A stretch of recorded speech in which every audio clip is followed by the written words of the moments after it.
All right.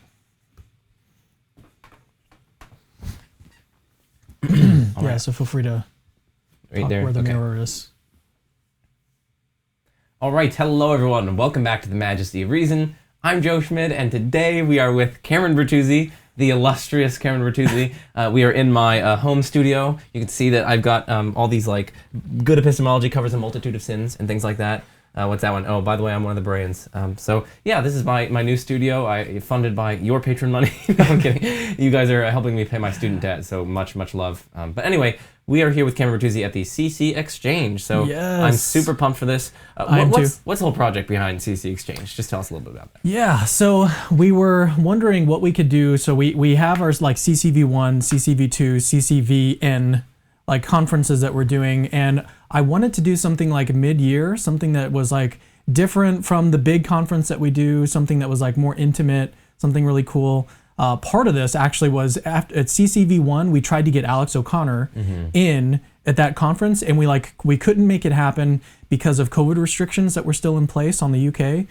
So he wasn't able to come down, but we still had his ticket. So I was like, well, maybe we can just throw something together with Alex as like one of the main key speakers. And originally it was with Alex and Lucas from Deflate. We're going to have their discussion, and then you and I were going to have ours.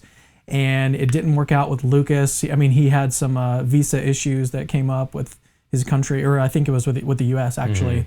And he just wasn't able to make it out. But fortunately, Trent Horn was like already scheduled to, or he like already booked his ticket. He already like, you know, he was like already planning on coming out for this event to meet Alex and like do some other things with him.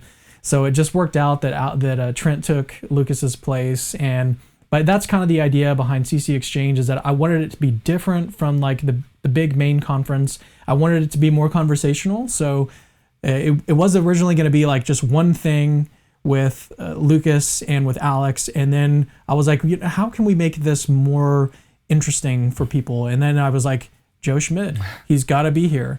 And so that's kind of like the reason why we got started with it, was CCV1, and then that's how it's developed though since then. So nice. Okay, well, today we're talking about what you've learned from capturing Christianity, just along bunches of different dimensions. So I actually have on my phone 5 different dimensions that we're going to be covering. It was probably a very loud 5. Sorry for the audience. But yeah, what you learned. So we're going to talk about what you've learned interpersonally, what you've learned intrapersonally, what you've learned YouTube-wise, what you've learned doing philosophy-wise, and then what you've learned theologically. Okay, so that's 5 different dimensions that we're going to be covering. By the way, we should mention that there are people coming in and out of the house today, and I also have dogs. So at one point, you might hear dogs just going berserk during this interview. It may happen. That's true. And we can edit it out if we want. Oh, yeah, true. Yeah, this isn't live, so... Oh, yeah, I forgot. Okay, so what you learned. So let's start with interpersonally. Okay. So, I don't know, what have you learned? And I'm going to keep this somewhat open, but try to be specific. Like, what have you learned interpersonally with respect to talking with these philosophers? You know, like, you're emailing Graham Oppy. Like, I don't know, what have you learned? Like, about response times? Maybe, like, you're on Skype and Oppy pops up and you're like, oh, hi, Dr. Oppy. Yeah. We're waiting for Edward Fazer to come on. Like, what is... I don't know, what is it like, but also, like, what have you learned about contacting these people and just, you know, trying to facilitate discussions? Yeah, so one thing that kind of surprised me was how open these philosophers are to, like, doing stuff for free. Like, most of them have said yes. And I would say, like, a small percentage, like maybe 10 to 20% has said no. So that was really surprising to me. And in terms of, like, when someone comes on the channel, or when someone like pops up in my like green room before we go live, the one person who like still gives me a lot of like nerves is William Lane Craig. Anytime he comes in, and I mean now it's like, since we've done so much work together, that it's like it's not as big of a deal now, and he can kind of come in later because he like knows the ropes and how it all works now. But when we first started, man, I had like 2 or 3 pre-video like conference calls with him where I was like trying to help him set up Skype and do all the right settings and everything. So I was like on a conference call with him. We were trying to set the microphone the right way and all this stuff, and it was interesting. But yeah, having him come on, it still gives me nerves. Having yeah, it's been fun to like kind of chit chat a little bit with these guys before we go live. And there's always kind of like the elephant in the room before we go live. It's like when I have two titans like just waiting, ready to like kind of go at each other's necks right before we start. But it's usually just very cordial, and it's like there's no like bad blood or anything. You don't get any of that sense at all. In like none of the discussions that I've hosted has like sort of felt that way. It's always been like there's a love and appreciation for the other person. I feel like that's kind of like been the standard. That's good. For every single like group of philosophers that I've had on for dialogues and stuff. But if you have any other like specific questions on that, I mean, I was just happy wondering, when you're trying to like moderate a debate with these sorts of people, and not even necessarily debate, but like a discussion, what's going through your mind? Are you thinking about the main topic and trying to tie them back to that? Are you allowing them to, I don't know, kind of, what's your philosophy for that? Like, how do you go about doing this? So it really depends. It's like very case by case, because I know my limits and like what I can understand philosophy wise. I know that like when someone, or when I have two people on, and this was especially true in Phaser and Oppie, I knew that I wasn't going to be able to keep up with everything that was going on between the two of them. And so in that one, I just let it happen. And I had like things that I had prepared, and I knew that we wanted to do like Q&A and stuff. And so like I knew I had like my cues set up for myself to like know when to basically kind of rein them back in when it was time to switch over to a different part of the discussion. But a lot, like in some cases, like it's just impossible for me to keep up with everything that's going on the back end, keeping control of comments and making sure that people aren't making silly comments in the live chat and stuff. And now I'm sure you succeeded in that. Well, now I have like moderators who help with good. that. But it's very case by case, and sometimes it is just they're like way above me in terms of intellectual ability, and it's very difficult for me to try to keep up with. But in like some cases, like with Locke in Oppie, that dialogue, I was surprised at myself. I was able to like track along with that pretty much to the very end. Even at one point, I like helped make a clarification that I thought was really poignant to like both of their views and the way that they were kind of going back and forth to each other. So it is just very case by case. I've just got to like, I know my limits, and I'm not ashamed of it at all. I know where I sort of sit, and what like my purpose is to facilitate these dialogues. It's not for me to really like put my opinion in anyways. So I'm totally okay with them like going above my head, and I just kind of like let it happen. And I know that there's so much value in the dialogue that they're having back and forth that I just like, that's what I value the most. And so it doesn't really bother me if that happens. But yeah, that makes sense. So when you send out emails, what are your emails like? I'm just curious. Like, you're just like, hey, I run Capturing Christianity. Do you like link to your channel and be like, would you like to come on to discuss this? So nowadays, if I think that they would know about the channel, then I just mention it. And I say, hey, this is Cameron from Capturing Christianity. And I don't give like any stats for the channel. But if it's someone who doesn't know anything about what I do, or that I would guess like doesn't have any idea of what I do, like for instance, I just sent an email out to a publisher. I wanted to interview, his name is Richard Gallagher. He wrote Demonic Foes. Have you ever heard of that book? I haven't. He's a clinical psychologist or a psychiatrist, and he basically was not convinced of demonic possession, and then through like his work, he became convinced of it, and he wrote this book about like individual personal stories that he like experienced. Yeah, and anyways, I like it, but I don't think that he really knows about Capturing Christianity.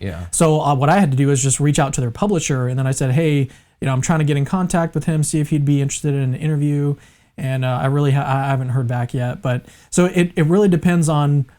I just kind of have to guess if they have heard of Capturing Christianity at this point. But what would maybe be a little bit more helpful for your audience, for people who are trying to get into this, when I first started, I would just send an email like saying how much I appreciated their work and that I would love to have them on to have a dialogue or an interview about some specific paper that they've written or some book that they've written, or if they've like interacted or wanted to interact with another philosopher, then I'll mention how, I've already got this other guy on board, and so stuff like that.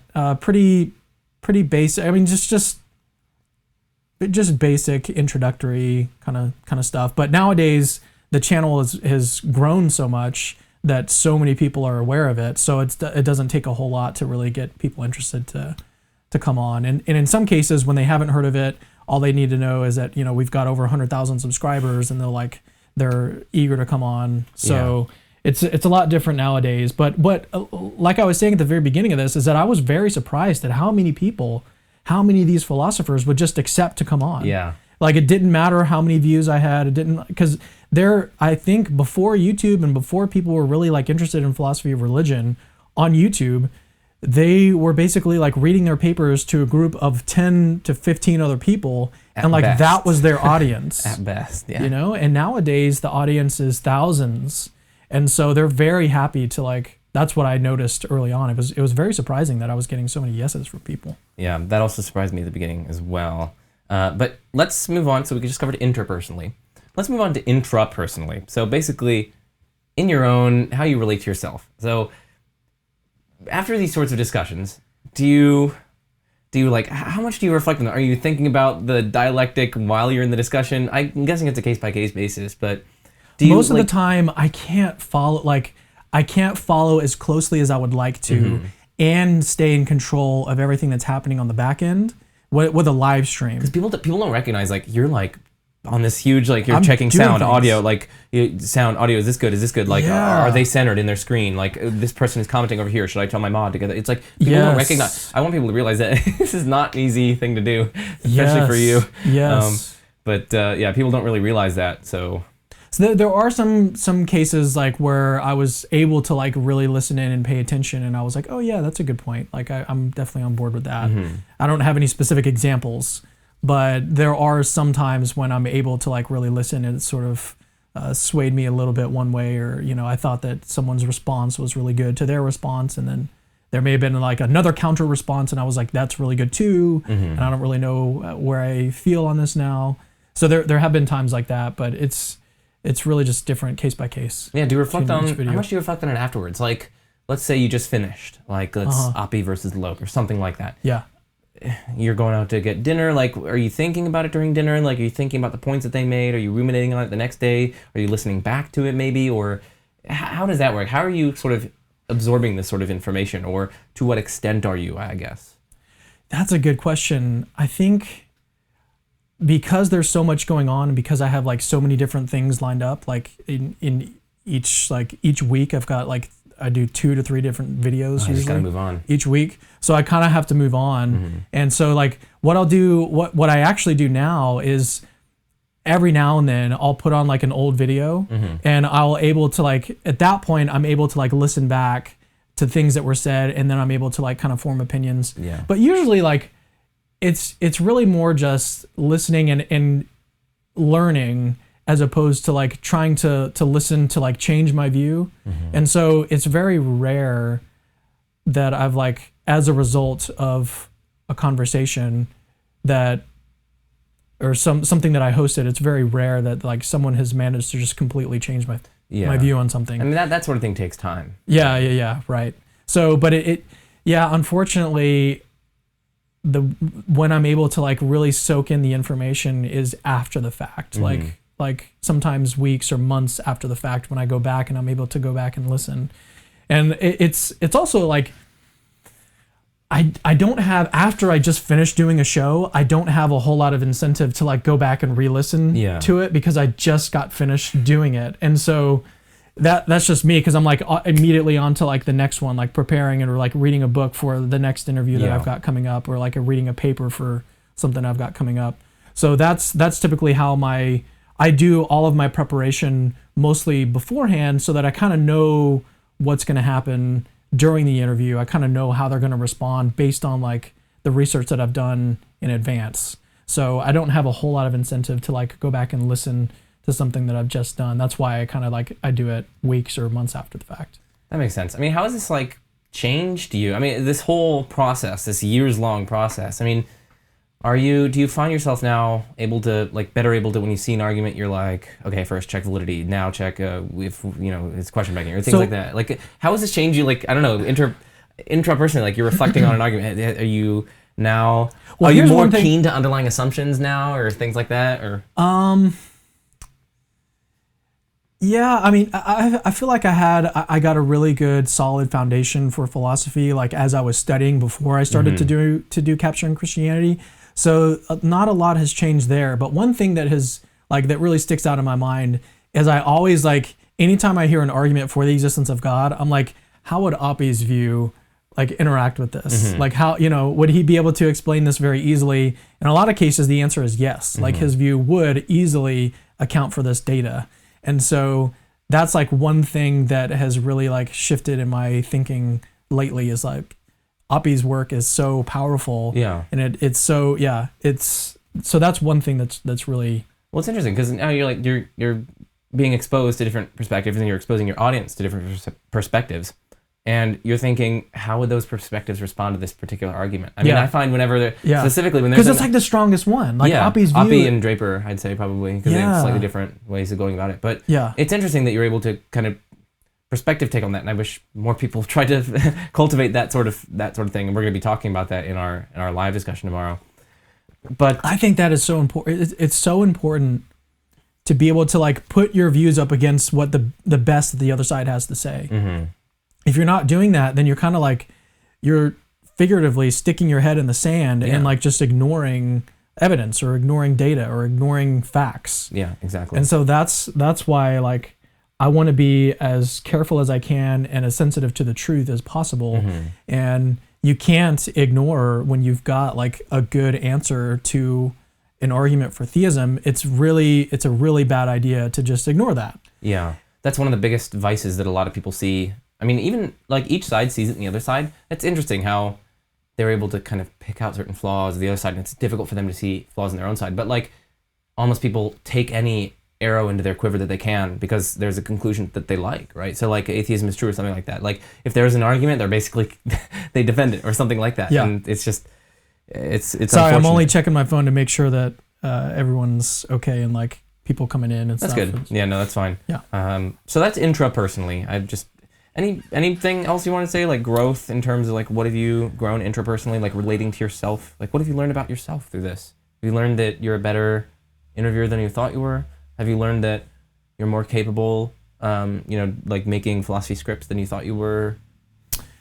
I've learned, I would say, my limitations. Yeah. I've learned how far I can go, what I'm good at, what is it that I'm sort of naturally talented at, which is obviously the aesthetic side of things, the lighting, the camera angles, making sure that stuff looks nice. We've got 4K and the microphones sound good. And so that kind of stuff kind of comes naturally, but I've kind of focused in on my strengths and my limit, and then also understanding my limitations. Mm-hmm. And I know that if I'm going into a conversation with a heavy hitter, like an Oppie, Andrew Loke too, it's he's very difficult to follow at times because he speaks so quickly. Mm-hmm. But I know I've come. Yes. I can relate. Yes. I can relate to you, Andrew Loke. Okay. Well, I've come to really understand and appreciate my limitations, and that I think I try to make sure that I don't bite off more than I can chew, and that I'm going into a conversation with an understanding of they may just be talking past me this for the 90% of this interview, and I'm going to be totally okay with that. Yeah. And do what I can to move the conversation in a way that's productive. And if it's if I notice that a point is not really even if I don't understand the point, if I notice that no progress is being made, be ready to shift it to something that's more productive. Ask for clarification. Ask for clarification. Yeah, that sometimes I'll just have to be what did you just summarize everything that you just said? And I think part of that is good for the audience too, because if I'm not following along, the audience is probably not following along too good. But yeah, just my limitations and also pulling on my strengths and knowing my limitations. I would say the two things. That's good. Okay, so now we're on to YouTube-wise. So what you have learned YouTube-wise. So what have you learned about making thumbnails? Man, there is a formula that you can use. it took me a while to really figure out like what my thumbnails were going to look like. And now I've got like a template that I can use. And I use it for like every single one of my thumbnails if I'm doing an interview with someone else. And they change in small ways every now and then. But like recently what I started doing is I've got like, when it's a conversation between me and someone else, I'll have like me on one side, the other person on the other side, and now I have like a picture in the middle of like the topic that we're talking about. And I actually pulled that, I borrowed that idea from Joe Rogan. That's what they do on their thumbnails. Really?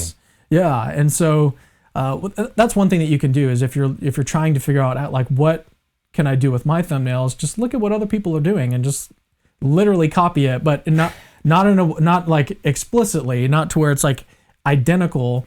But that's one thing that I learned as a photographer is that in the creative world, there is so much like just straight up copying. Yeah, I want to call it plagiarism, but it's what you do. I mean, we called it inspiration. And so you just like, you literally go find, like we would go look on Pinterest when we had a big shoot coming up. We'd be like on Pinterest for like several days just looking for different images that are in the style of what we were trying to shoot or trying to photograph. And in some cases we would like take one picture and try to replicate it almost exactly. And so it's okay as long as you put your own spin on it. It's never going to turn out exact when you actually like try to emulate something else. So inspiration is a big deal, but it took a while to get to the point where I actually had like a template that could work. And so I don't know if that actually answers your question, but that's one thing that I've learned is like, I guess I can put it this way. Try to find a template, something that you can use. And works. If you have a specific type of content that you produce, once you come up with like one good thumbnail for that type of content, then you can use that as like your template for all the additional content. Change it up every now and then. Make small changes. You're obviously going to have to for each different video. You're going to have to make small changes and everything. But I would say, yeah, try to come up with a template for your videos. And at this point, because I'm sort of like a very detail-oriented variety channel. Oh, okay. Yeah. I'm a variety channel, so we're like most of the content is about apologetics, but we do live streams. I do like my own short videos. We do like in-person interviews. I host debates. There's a lot of different type of content, so there's a lot of different types of thumbnails that I'm going to produce for the different types of content. So it really depends on the type of channel that they've got and what they plan on doing. But one thing that I would definitely suggest and one thing that I've learned is that it's very helpful to create templates. That's good. Now, what about the interplay between clickbait and genuine content? So, you need to play the YouTube game. Sometimes you have to get clickbaity titles, but I don't know. How do you manage that? Manage that trade-off between explanatory power and simplicity. No, manage the trade-off between the clickbait and the genuineness of the content. Yeah. So my philosophy on clickbait is actually okay so long as you deliver on the bait. Yeah. Like as long as you deliver on what exactly it is that you're like clicking on. So, I mean that's my general philosophy. I mean there's not a whole lot else to say there. I don't think that I really produce a whole lot of clickbait. I mean, sometimes it may sound clickbaity, but again, I try to deliver on that. So, yeah. And I mean, that's just, it's really bad practice to do clickbait for like, not in terms of like ethical, but on YouTube and analytics wise, like YouTube knows if people like are only clicking on your video and your title because you made it clickbait and you're not actually delivering on that. Mm-hmm. And YouTube will know, like they look at something called watch time. So how much, or like the percentage of how long someone is watching your videos, they keep track of that metric. And if your watch time is low, then if it's like really low, but your click-through rate, how often people are clicking on your content, like if that's really high and your watch time is really low, then they're going to take that into account and they're going to stop pushing out your stuff because they know that you're just creating clickbait and you're not delivering on it. So it just makes a lot of sense to deliver on the clickbait as long as so I don't see a lot wrong with it as long as you deliver on it. Okay. Yeah, that makes sense. Well, let's turn now to doing philosophy-wise. So, Okay. what you've learned doing philosophy-wise. So, I don't know, what are some things, what are some, maybe tips you've learned how to do philosophy? Have you learned how to maybe research certain ideas that you wouldn't have otherwise known how to research, like you know where to go, how to find it? But yeah, so firstly, tips, and then what have you learned with respect to how to doing philosophy? Yeah. So one big tip that I've learned and I've really that's really stuck with me, we've talked about this, you've talked about it on your channel, you've mentioned it several times, is just doing philosophy slowly. Thomas Bogardus, he's at one point during like one of the interviews that I did with him, he's like, you know what? Philosophy is best done slowly. And that has really stuck with me. And when he said that, I was like, I had already like noticed that I personally do the best philosophy that I do when it's slow, when I like can take my time with something, when I can really slow down and think about an idea and I can like chew on it for a while, you know, before I come up with a response. Stuff off the top of my head, even in interviews, is difficult for me. It's like depending on what it is. So slowing down and doing philosophy slowly is really important. That's something that's really stuck out to me. One area where I've really noticed this being a really sort of sticking out is in debates. Doing like the debate that I did with Stephen Woodford, and right now I'm actually in a debate with another atheist where we're writing everything out all in advance. We're going to record everything and we're going to post all the videos. This is something I haven't really even announced on my channel yet, but it's stuff that's happening in the background. And what I've noticed, again, is just that philosophy is best done slowly. Like, slow down. You don't have to, like, your first initial response to something doesn't have to be like your best response. And oftentimes it's just like a gotcha type quick, right? And it's almost like those, people have called them like thought stoppers. You know, they stop your thought because it's just like, oh, okay, you know, just quick sayings and quick, you know, anyway, just one. One other thing I would say that I've learned is that it's totally okay to get input from other people. Like one thing, I feel like some people, and I want to say like it's kind of pride that's behind it. Is like you only want to like, you know, champion your own ideas and you don't want to actually like submit your ideas to scrutiny, or you don't want to actually like see if someone else has a better point than you in response to something. And I think what's probably behind that is just pride. But that's one thing that I've also learned, is that it's totally okay to do that. And it's a really good way at getting at the truth, is when you're able to like incorporate the ideas and the views of other people into your own work, and then obviously giving them credit for it.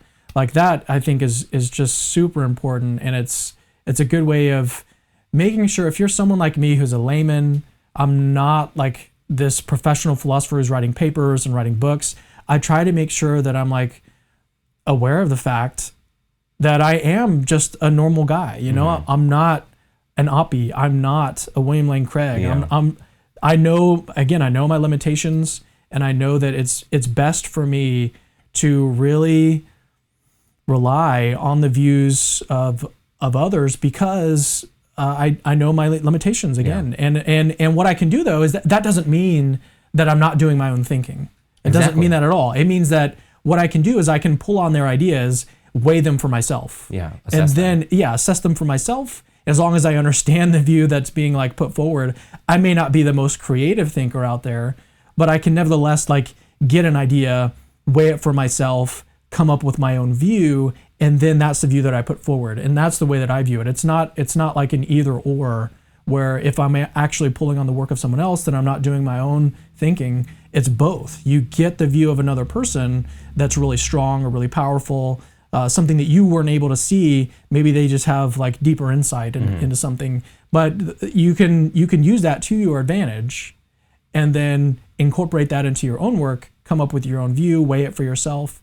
I mean, that's one thing that Josh Rasmussen is so big on, is that like he has so much deep insight in like so many different areas, but he nevertheless encourages people to think for themselves. He tells his students, right? He tells his students, don't believe what I say just because I say it. Yeah. He tells that to his students, which is just wonderful. I mean, I'm going to tell that to my students now. Talk about creative borrowing. And I mean, Josh Rasmussen, like, he's so intelligent and so smart. Like, my natural inclination is to believe what smart people believe. Yeah. Because I know my limitations. Yeah, that's good.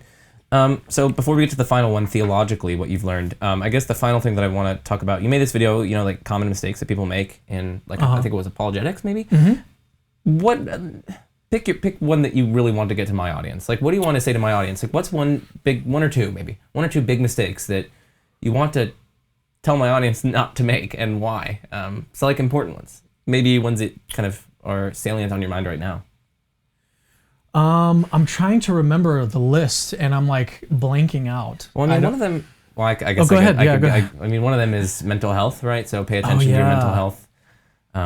Some people get really. And one of them is sometimes some people get really anxious or depressed about these sorts of questions, and butting heads with respect to budding ideas. That kind of conflict can create in a lot of people anxiety or sometimes depression or these other sorts of things. And in that case, I mean, one thing you could do is step back, right? Just step back from it for a while. And I mean, I want to emphasize seek professional help, especially. I did that, and I got on anxiety medication, and it changed my life for the better. It's a miracle worker, my anxiety medication. It's wonderful. And so that's one thing that I could say. Try to seek professional medical help, but also try not to identify yourself with your ideas. You are not your ideas. And so what that allows you to do is criticisms of your ideas aren't then necessarily taken as criticisms of yourself. So I guess those are two things. I mean, firstly, seek professional help. Secondly, take a step back from it if it's causing anxiety, things like that. You don't have to publicly engage, right? You can read it on your own and so on. And taking a step back, like even if in some cases, I don't recommend that you read it on your own. If that's your trigger. Even if that is, exactly. If that's your trigger. It depends on what your trigger is. Yeah, but if like just reading apologetics or philosophy, if that triggers you, then it's good and healthy to take a step back from that, to take a step back away from your trigger and really get healthy again. And then at that point, once you're healthy, because anxiety, like one thing that I've learned about anxiety is that it takes, depending on how bad your anxiety is, sometimes it takes weeks to get back to baseline. Mm-hmm. Like it takes weeks to get back to the point where you can really like think rationally about some topic. And if anxiety is driving you in your like thinking, then anxiety itself is just like, it's an irrational process. It's like an irrational thinking, way of thinking about stuff. You're overemphasizing, random remote possibilities, and you're like overemphasizing those, or flaws that do exist, but you're zooming in on those, and that's all that you can think about, those sorts of things. And so I in some cases I recommend, like, if that is your trigger, then take a step back. It's totally okay to do that. I can't overemphasize how totally okay it is to like put a pause on something that you think, and I think the reason why people want to continue, like they want to continue doing it even though that they know it's a trigger, is because they see so much value in it. There's so much value in studying philosophy. There's so much value in studying apologetics that you want to keep doing it. And I just want to say that it's okay to put a pause on something. Prioritize your mental health. It's okay to put a pause on something that is nevertheless valuable in its own right, intrinsically valuable. But just understand that your mental health is also super important. And if you're struggling, and if you're suffering from a mental health issue, then prioritize your mental health, and then you can turn back to it and really do it the right way. Yeah, or I mean, even in the meantime, like, find some other aspect of philosophy that doesn't give you the anxiety. Because, I mean, these sorts of questions are really important, the apologetics questions. But, like, I don't know, maybe you're starting to get really interested in philosophy of time or something. Like, go read a book about presentism versus eternalism. Or go back to the basics. Like, just like critical thinking introduction, a logic. You could read some, exactly. Anyway, there's lots. There's like lots out there. Yeah, exactly. Stuff that's not controversial. Exactly. Like these sorts of... it's, almost everything in philosophy is controversial at some point. But you know what I mean? It's methodology, like doing philosophy, things like that. So there are lots of other ways that someone could kind of fill that niche. But you asked me I thought of another one. Oh, yes. Which was don't take yourself too seriously. That's like my number one tip that I give, or the first one that I give in the video, is don't take yourself too seriously.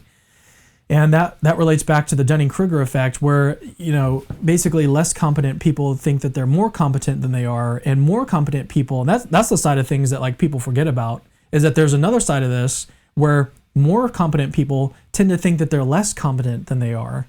And that's really important too. You basically just want to think accurately of yourself and of other people.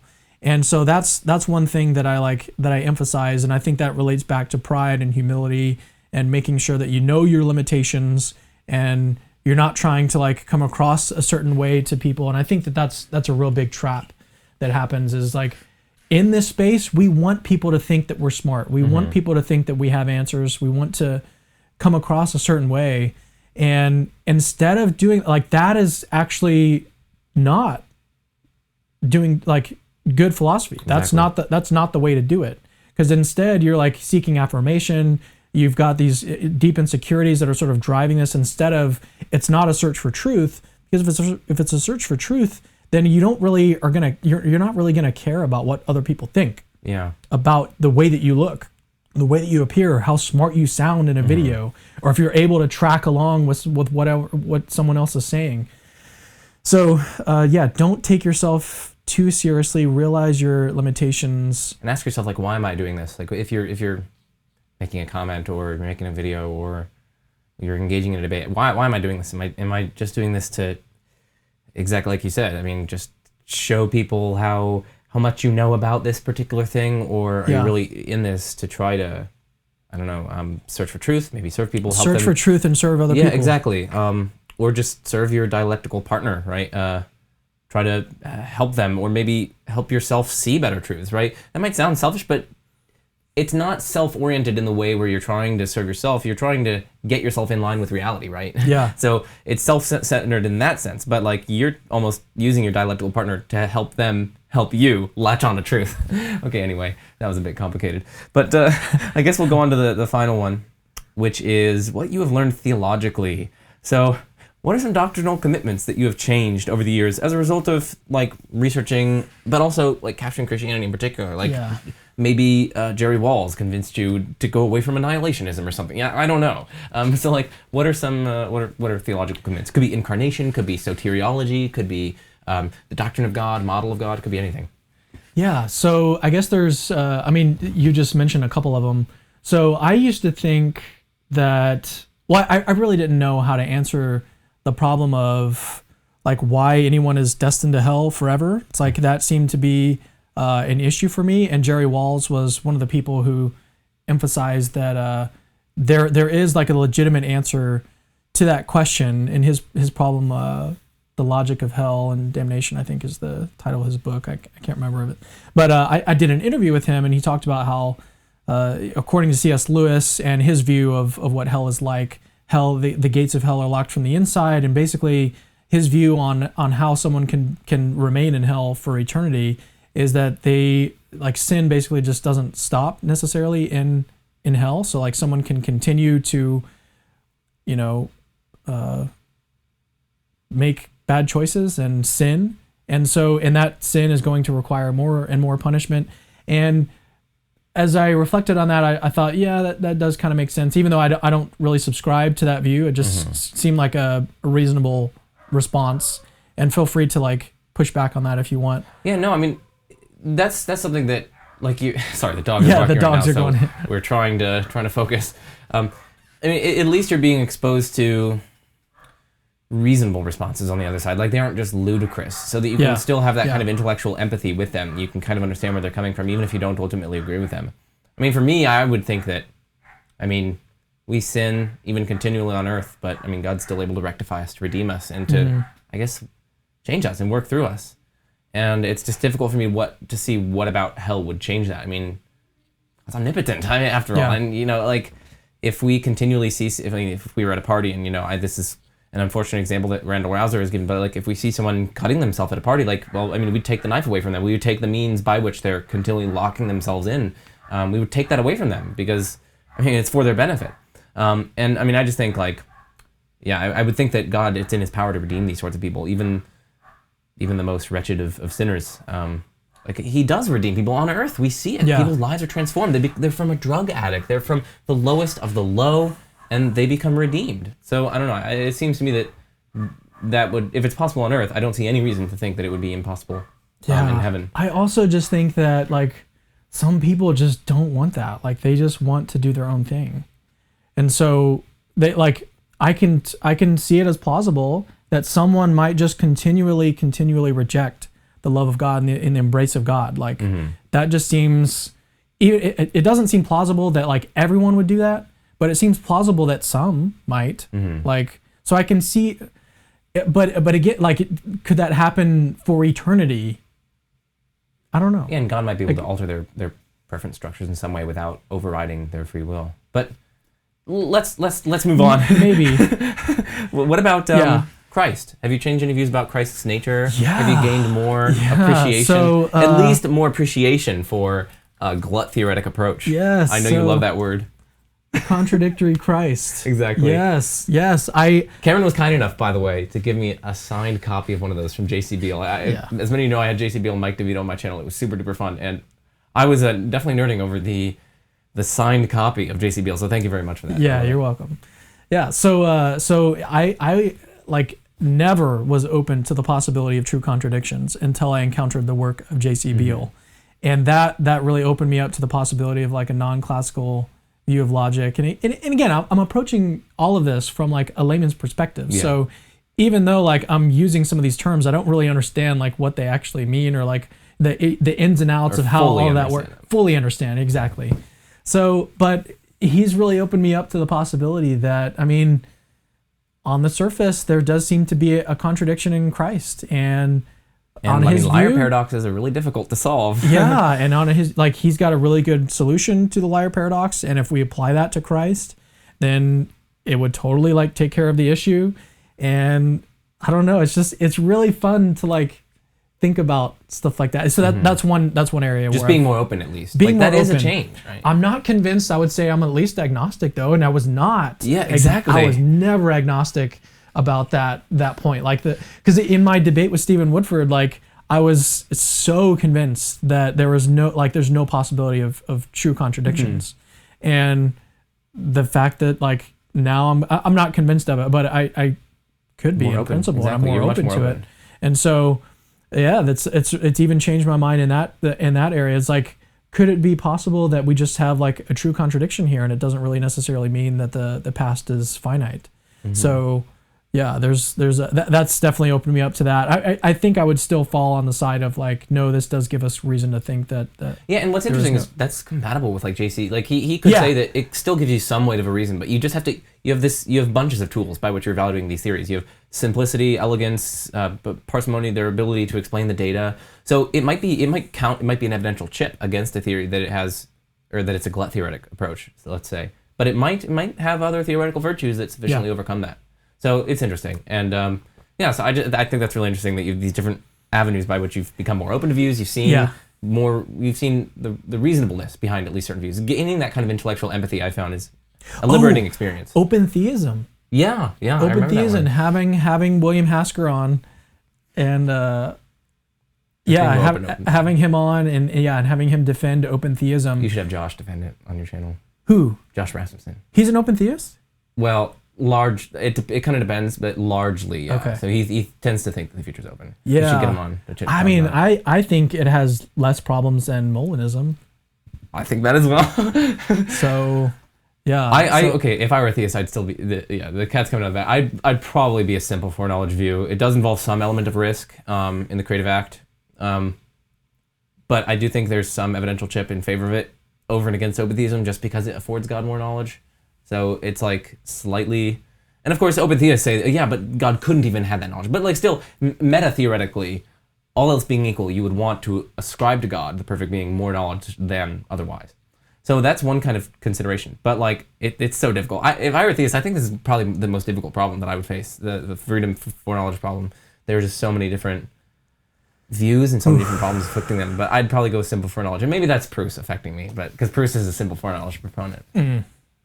Yeah, so open theism is one of the views that I've, another one of those views. All right, well, thank you, Cameron. We've covered 5 different ways that you've grown, that you've learned. We went interpersonally, intrapersonally. I was deleting them as I gone, so now I don't. Interpersonally, intrapersonally, YouTube-wise, philosophy-wise, and then finally, like your theological doctrines and commitments. So anyway, this is really... I didn't even mention Catholicism. But everyone knows about that, right? Everyone already knows. knows. The elephant in the room. So like he's much more open to Catholicism now than he was previously. So yeah, that's another thing. Yeah. But I guess that'll probably do it. Do you have any final things you want to say to my audience in particular? This is the first time you've ever gotten to talk to my audience. So keep up with it. I mean, one of the things that I really appreciate about Joe's channel is that he's getting into like really, really deep philosophy of religion. And he's also at the time of this recording, he's at 8,000 subscribers. And that is, to me, really, really encouraging, because I'm like, my channel is deeper than a lot of other Christian, not Christian, but philosophy of religion channels. And so we go deeper, but Joe goes like 10 times deeper than that. And so I just say to Joe's audience, keep up with it. I mean, I don't know what else to say other than just like, keep up with it, keep investigating, keep looking into it, and yeah. All right. So thank you, Cameron, for this. Everyone check out, of course, Capturing Christianity, which you already know about, of course. But also stay tuned with the CC Exchange. Super duper fun stuff coming up. But anyway, what better way to end us there than I'm Joe Schmid. This is The Majesty of Reason. And peace out. See you guys later. Okay. All right. That was good. So Trent Horn is calling. Hello?